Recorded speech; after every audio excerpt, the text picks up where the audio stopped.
Daniel Carter had never faced anything unusual in his life. He was a straightforward man. Job, family, bills, that was his routine. Emily was the same, practical, calm, maintaining the house perfectly even after hospital shifts. And their daughter Sophie, she was the exact opposite of both of them. Soft, emotional, worked with kids, found happiness in the smallest things. There was a strange kind of comfort between the three of them, the kind where you understand without speaking. That's why when Emily casually said on Friday night, "We should get out this weekend," no one refused. Daniel booked a mountain resort without much research, Pine Hollow Retreat near Asheville. It was cheap, a bit isolated, but looked decent in photos. That's where the first mistake happened. The drive was long. The city noise slowly faded and was replaced by dense forest. The road kept getting narrower, the signal disappeared, and when they finally reached the resort, the place looked exactly like something out of a cheap horror movie. Slightly old, too quiet, and unnecessarily empty. At the reception, an old man was sitting. He looked at Sophie once, a little longer than normal, then handed them the key without saying anything. Room 214. The moment they entered the room, there was a damp smell. Wooden walls, old carpet, and an unnatural stillness, like even the air was sitting still. Sophie noticed it first. There was a shelf in the corner, and on that shelf sat a porcelain doll. White dress, hairline cracks on the face, and eyes, pitch black. Emily reacted immediately. "That thing is creepy." Sophie laughed, walked straight to it, and picked up the doll without hesitation. "Relax, Mom, it's just a doll."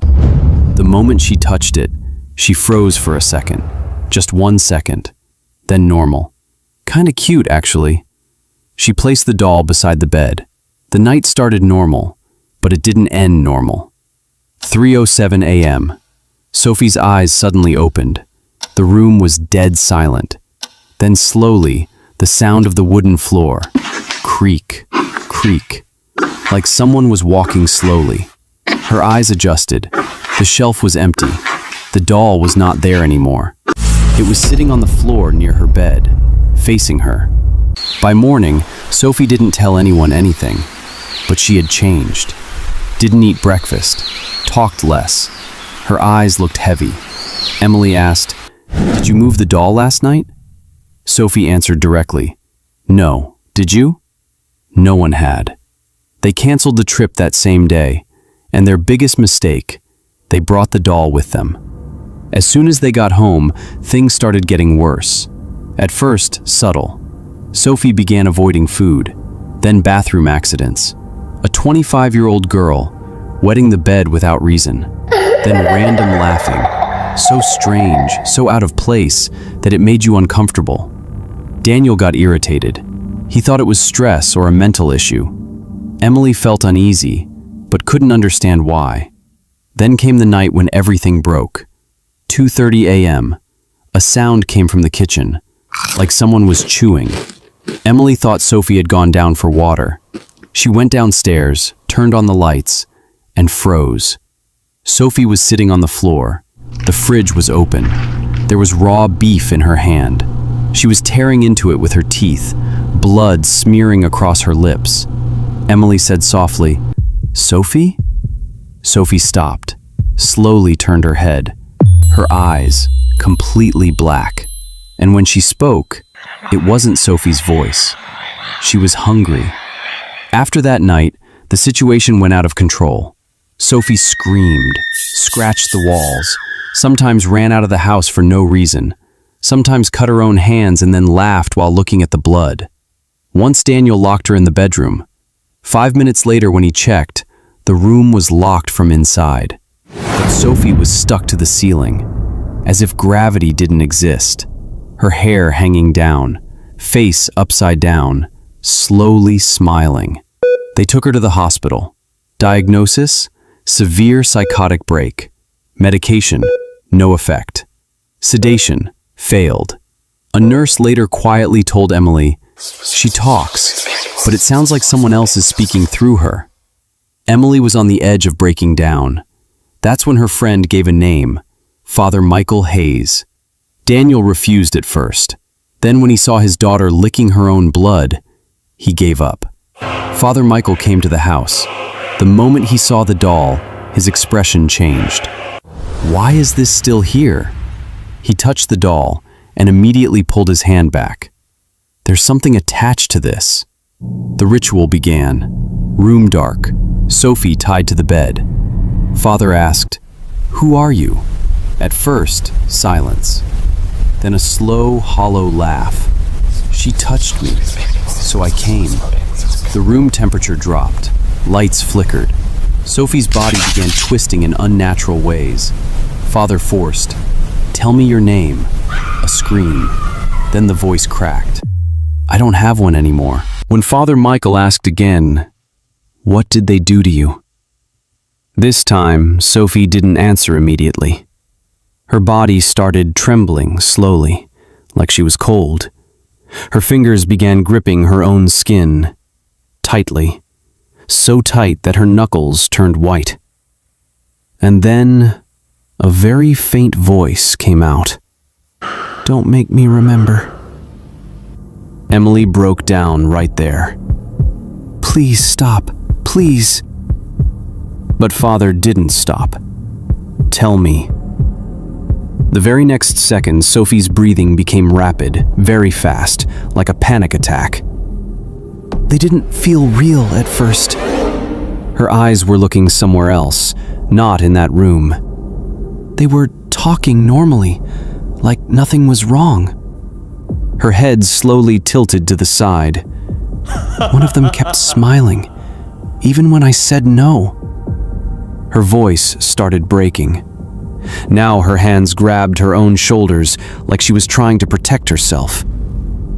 They pushed me down. Her whole body tensed with a jerk. My back hit the ground, hard. I couldn't breathe for a second. For a moment, she actually forgot to breathe. Emily screamed, "She can't breathe!"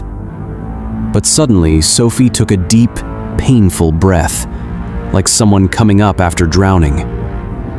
They held me. Her fingers now gripped the mattress like someone was pressing her down. I tried to move. I couldn't. My body just stopped listening. Her legs started struggling on their own, like there was invisible weight on them. My arms, they pinned them. I kept trying. Her wrists rubbed against the rope, skin starting to tear. I said, "Please." I said, "I won't tell anyone." Voice cracked. They laughed. A faint echo filled the room, but it wasn't Sophie's.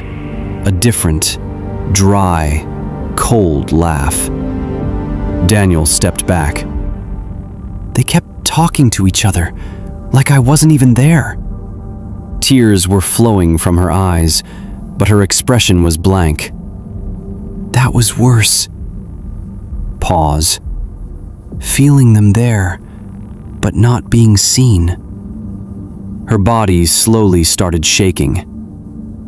Like I stopped being a person. Emily sat on the floor, hands over her ears. I tried to scream louder, but my voice, it got weaker.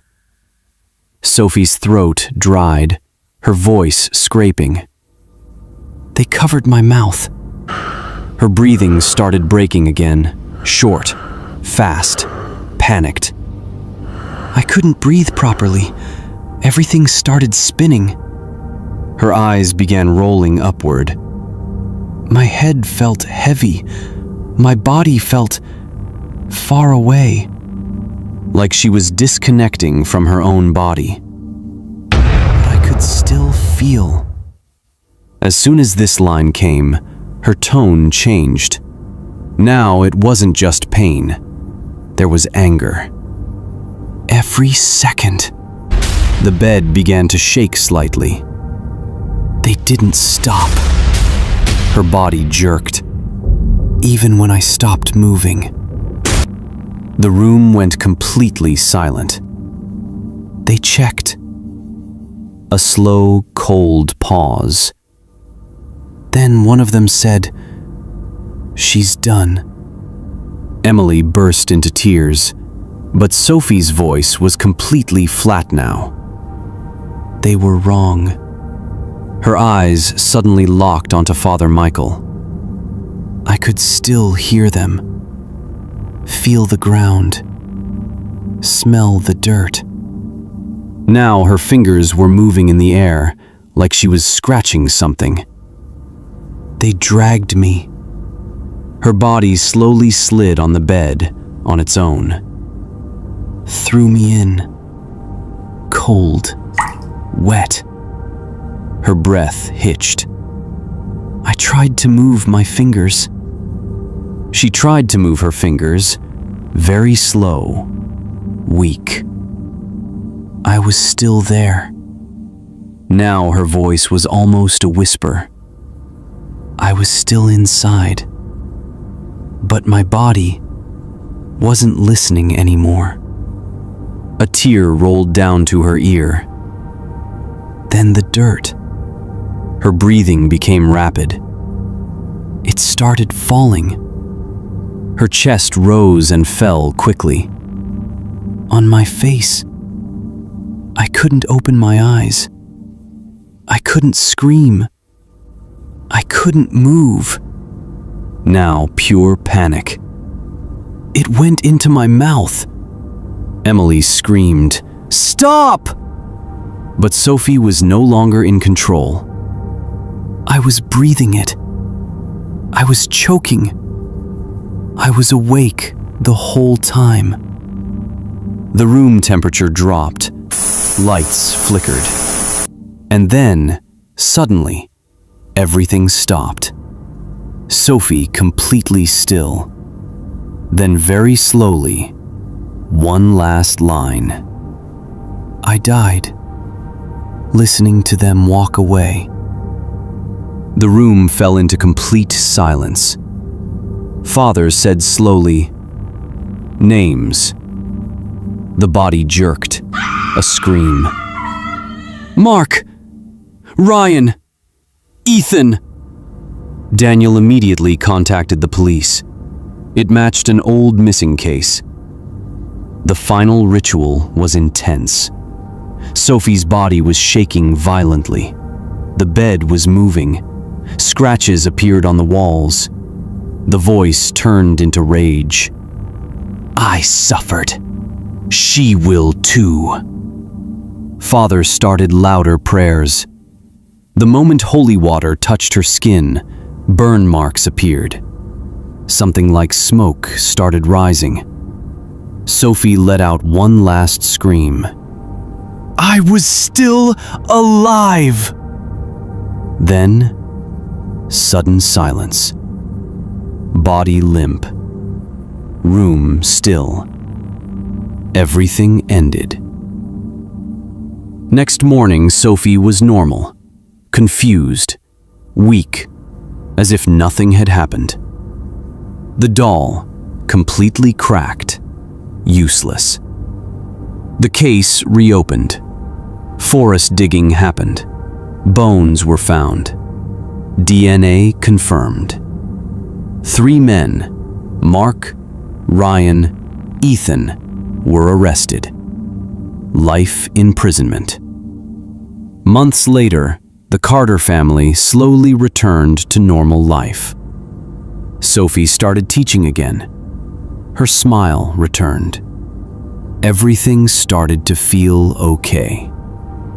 Just one small thing. Sometimes, she stops in front of the mirror, staring at her reflection, completely still. And once, Emily clearly heard. Sophie said softly, "She's finally quiet."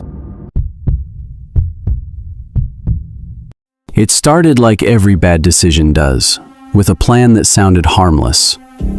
Ethan Carter, Lily Brooks, and Noah Reed had been friends for years. College, road trips, stupid late-night dares, nothing unusual. This trip was supposed to be just another break, Ethan suggested it. My uncle owns a place up in the hills. No network, no noise. Perfect reset. Lily hesitated. Noah didn't care. And Ethan insisted. That's how they ended up driving deep into the forests of Blackwood County, where roads narrowed, signals died, and the air felt heavier with every mile. The cottage appeared suddenly, old, wooden, isolated. It wasn't abandoned, but it looked like it should be. Tall pine trees surrounded it so tightly that even daylight struggled to fully reach the front porch. No neighboring houses, no sounds of wildlife, just stillness. Your uncle actually lives here? Lily asked. Yeah, Ethan replied, or used to. He travels a lot. Before they could knock, the door opened. A man stood there, late 50s, thin, pale, expression unreadable. Welcome, he said calmly. You must be Ethan. Yeah, you are? Peter, caretaker. His eyes lingered a second too long on each of them. Then he smiled. Not warm, not friendly, just a shape of a smile. Your uncle left instructions. Make yourselves at home. Inside, the cottage was cleaner than expected. Too clean, like it hadn't been used, but had been maintained. Peter showed them around briefly. Living room, kitchen, 3 bedrooms. Then he paused at a door, locked. What's in there? Noah asked. Storage, Peter replied instantly, then added, you won't need it. That was the first moment something felt off, but not enough to leave. Evening turned into night quickly. The forest swallowed light fast. By 9 p.m., it felt like midnight. They ate, joked, tried to relax. But something about the silence, it wasn't peaceful. It was oppressive. No insects, no wind, no distant sounds, just silence that felt like it was listening. By 11 p.m., boredom set in. Phones were useless, no signal, no distractions. That's it? Noah sighed. We drove 5 hours for this? Peter appeared. No one heard him walk in. There is something you can try, he said. All 3 turned. What? Ethan asked. Peter walked slowly to a cabinet, opened it, took something out. A wooden board, worn, letters carved deep, numbers below, a faded yes and no at the top, and a small circular pointer. Lily immediately frowned. No, nope, absolutely not. Peter ignored her. It's just a game, he said softly, but you must follow rules. Noah smirked. Let me guess. Summon ghosts, talk to spirits, all that? Peter's eyes flicked to him. Not summon, invite. Silence. Then Peter continued. Sit together. No one leaves the circle. Ask clearly. Do not joke. Do not anger it. And when you are done, he paused, looked directly at Ethan. You must say goodbye. Lily shook her head. This is stupid. Ethan laughed. Relax, it's just for fun. That was the mistake. They sat. Lights dimmed. Board placed between them. Fingers lightly touching the pointer. Ethan smirked.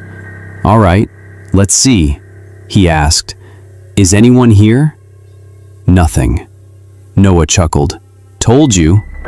The pointer moved, slow, dragging, stopping at Y. Lily froze. No, someone's pushing it.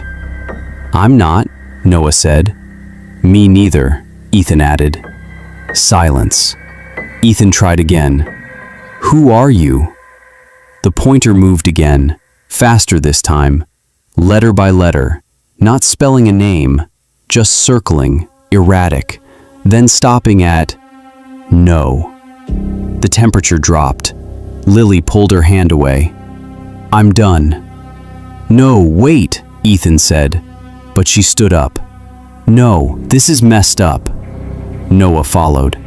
Yeah, not funny anymore. They left the board, just like that. They didn't say goodbye, and that was the real start. A sharp sting hit Ethan's neck. He touched it, winced. What the hell? Lily gasped. Ethan, your neck. Marks. Faint but visible. Curved, circular, like the board. Guys, Noah whispered. Both of them turned. He had them too. So did Lily. Same pattern, same shape. No one spoke. Then, bang! The front door slammed shut. Lights flickered. The air changed, heavy, like something had entered. Open it, Lily said. Ethan ran to the door, pulled, locked. Peter? Noah shouted. No answer. Then, a sound above them, creaking. They looked up and froze. 3 bodies hanging from the ceiling. Same clothes, same faces. Them. Dead. Eyes open, necks twisted. Then, gone. Nothing there. Lily screamed. Car, now! They ran, burst out the door, straight to the car, hands shaking, breathing broken. They got in. No stopping, Noah said. But Ethan didn't start the car. My phone. Forget it, Lily snapped. I need it. And he ran back.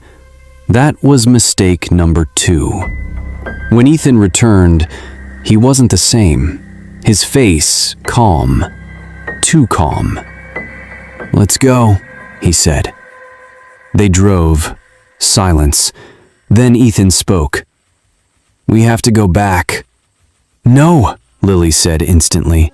We didn't finish. Noah frowned. What? The game. Something in his voice was wrong. Cold. Flat. We have to finish it, Ethan repeated. No, Lily said. Ethan slowly turned his head. Eyes empty. We don't get to choose anymore. The car stopped. Engine died. Middle of nowhere. Dead road. Great, Noah muttered. Then he froze. Rearview mirror. Figures standing behind the car. Peter, an older man, Ethan's uncle, and Noah, and Lily, all standing outside, not moving, not blinking.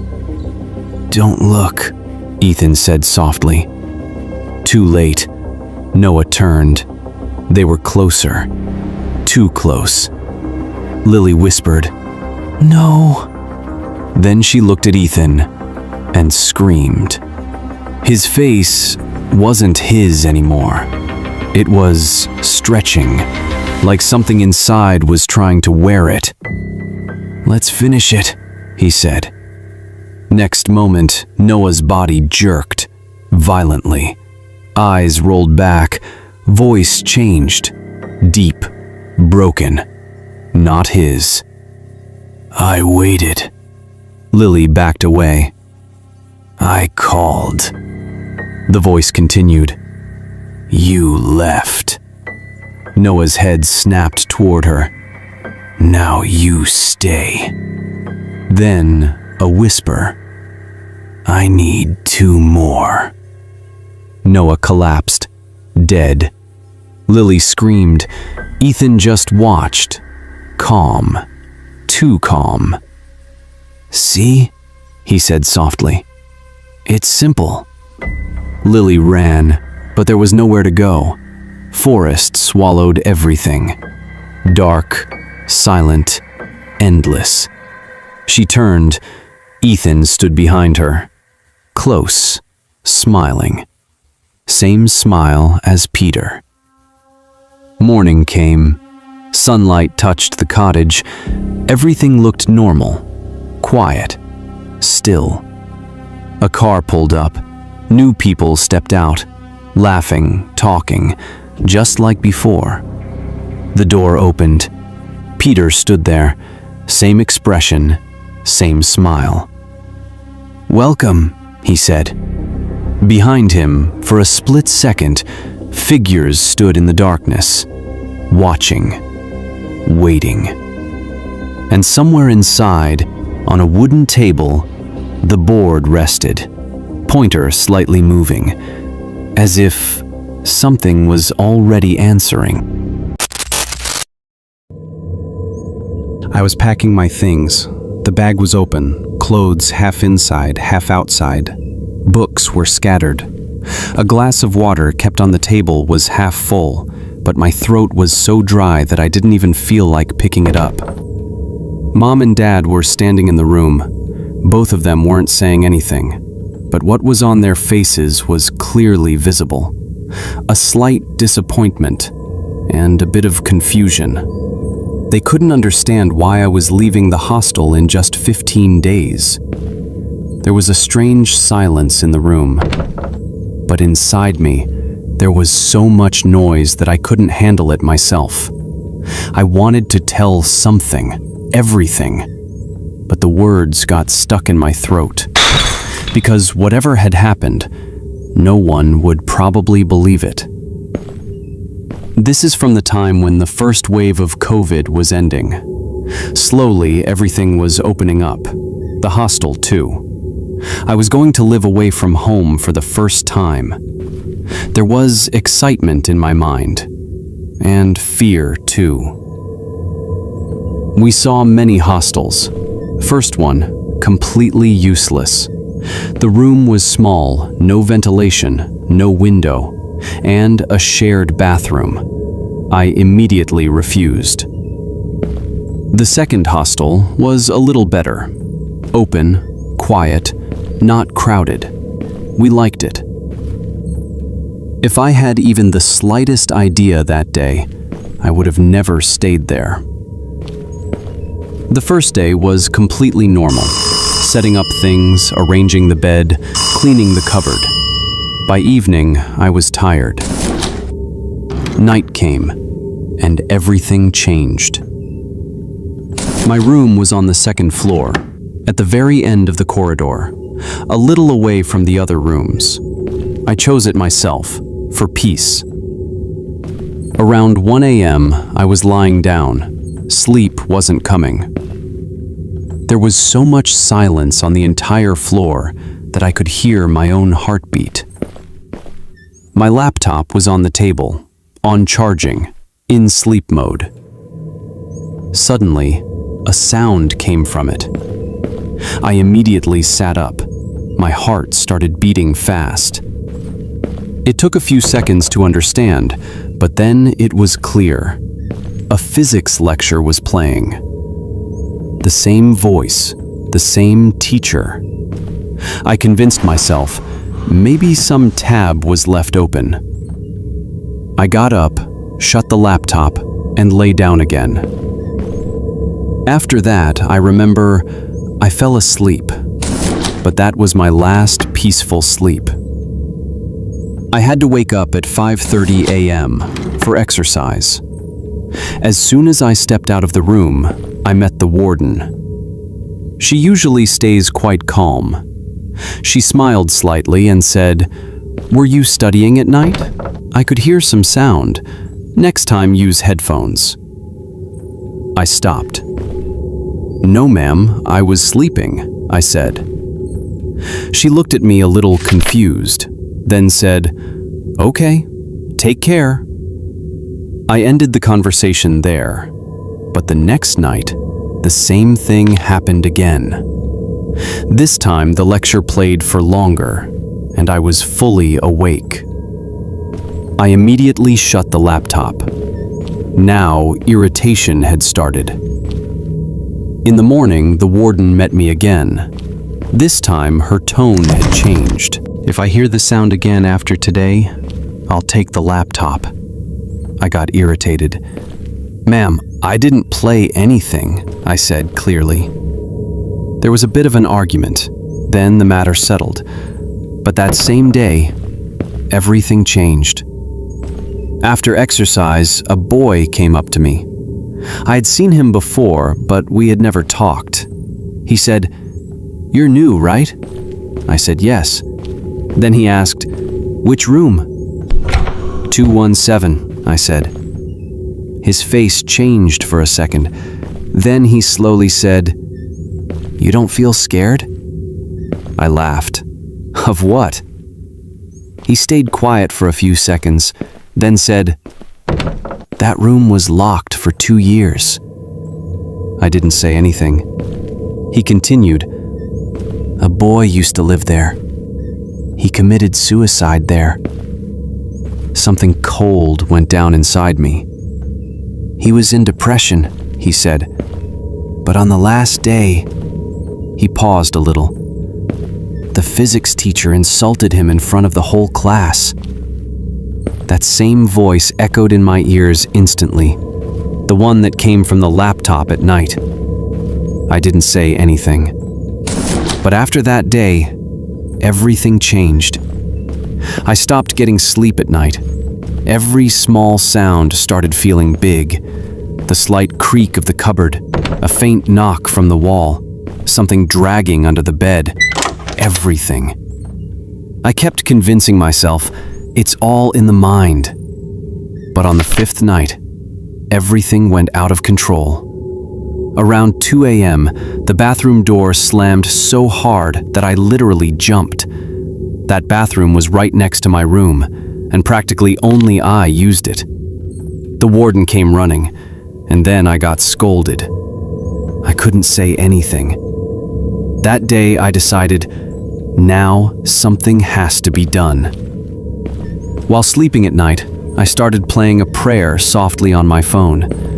It may sound strange, but it worked.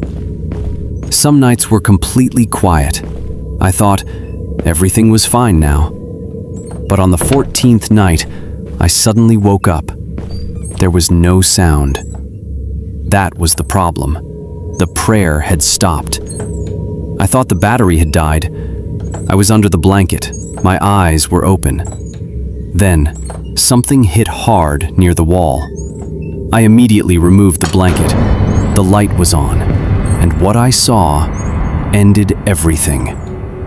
My phone was lying in the other corner of the room, where I had never placed it, a complete diagonal distance away. Now there was no logic left. I ran straight to the warden, took her phone, called my parents. My voice was shaking.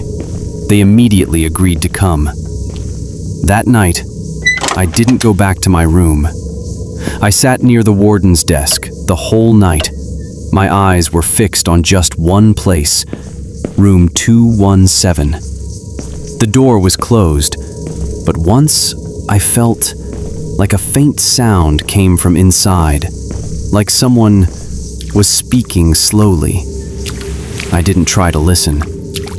In the morning, Mom and Dad came. I didn't tell anything, just packed my things. That's what I was doing now, standing in the room, gathering everything. Mom and Dad were silent. They thought I couldn't adjust.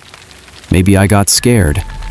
But the truth was this: I couldn't stay there even one more day. While leaving, I looked at the room one last time. Everything was normal, very normal. But as soon as I turned, I clearly felt like someone was watching me from inside room 217. Until today, I have never told this to anyone, because even I don't know whether it was real or it is still waiting for me. I went there for money, not for curiosity. The ad said, "Simple night supervision. No visitors expected, just maintain logbook." It seemed easy. It wasn't. The house is far from the city, a narrow road, dead trees on both sides, and at the end, a big Victorian house. The paint is peeling, windows half broken, porch tilted. The very first night made it clear this place is not normal. But the problem wasn't ghosts. The problem was something else. I was given one thing, a thick leather logbook. Instructions were simple. Write the time every night. If someone comes, write details. If something unusual happens, don't ignore it. First 3 nights, nothing. Just wind, wood cracking, and sometimes sounds like footsteps from upstairs. I kept ignoring it. Night 4, 1:32 a.m. There was a slight creak at the front door. I lock it myself. I had confirmed it. Still, the door was slightly open. And there, a man was standing. Mid-30s, average height, clean clothes. Normal. Too normal. That was the problem. Didn't think anyone still worked here, he said casually. I directly asked, "Who are you?" He smiled slightly. "Daniel," he said. I opened the logbook. Full name? He walked straight inside, didn't wait for permission. "Just Daniel is fine," he said. Red flag. Still, I wrote 1:34 a.m. Daniel, no last name. "What work do you have here?" I asked. He looked around the house like he was inspecting it. "Old places interest me." Typical answer. Fake.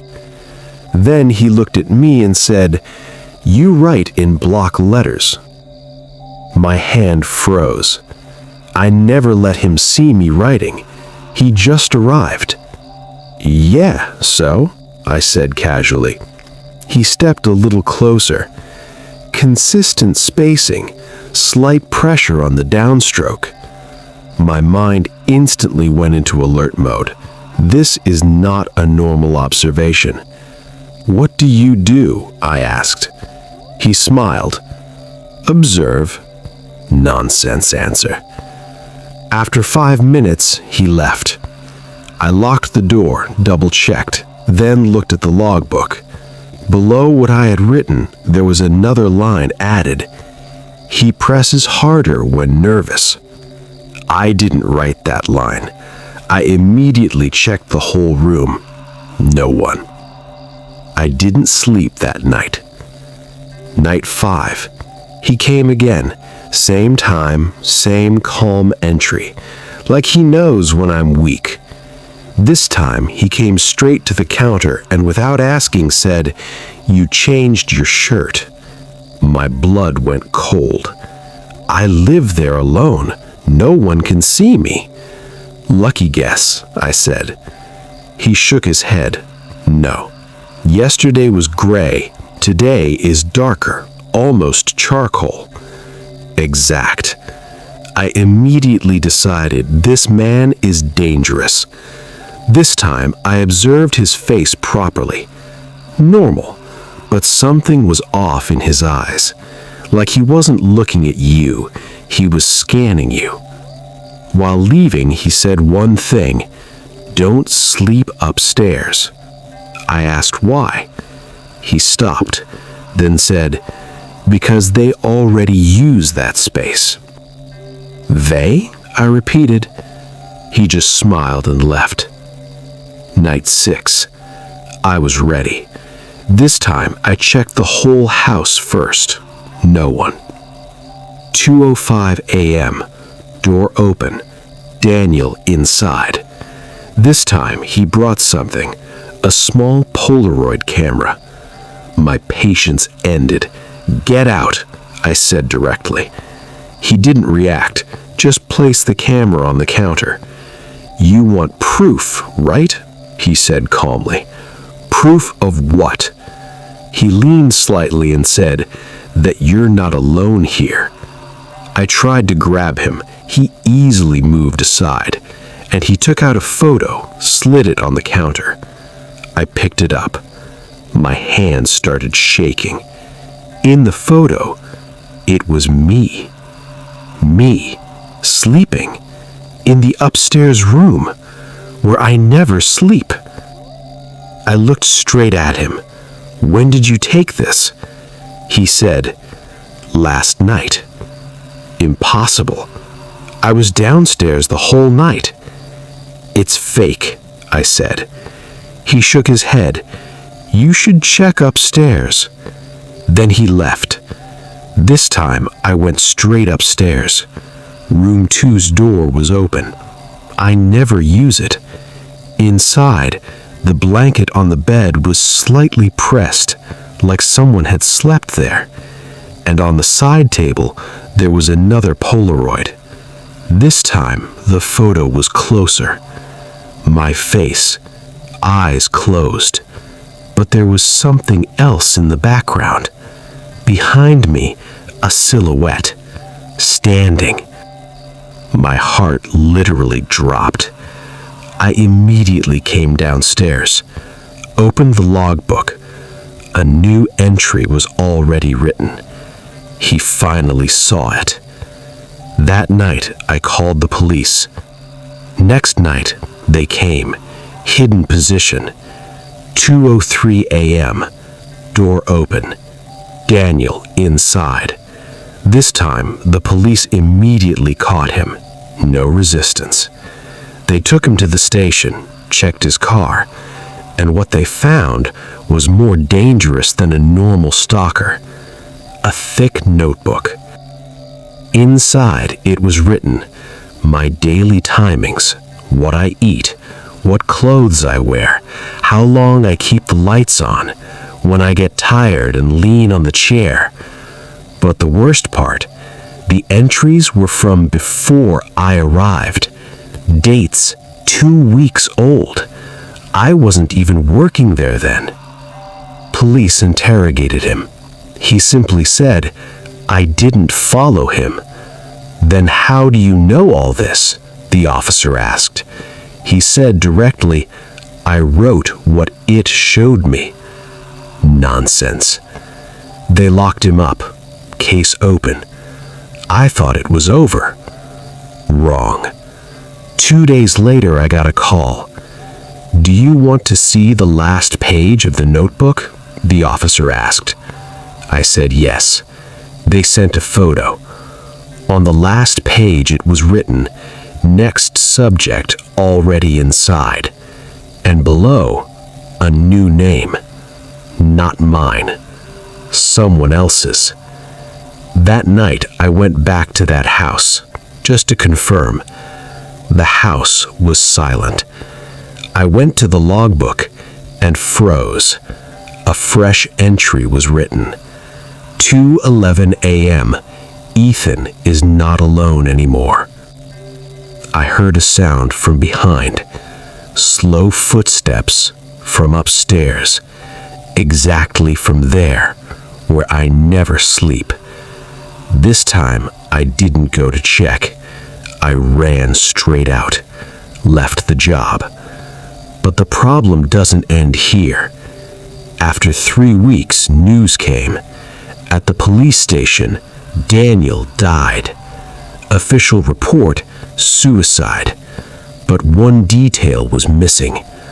On his cell wall, scratched with nails, it was written, I was only copying what it writes. And below it, same handwriting as in the logbook. Till today, one thing is not clear. Was Daniel a stalker or just a messenger? And if he was only writing, then who is the real observer? The house? Or something that is still inside?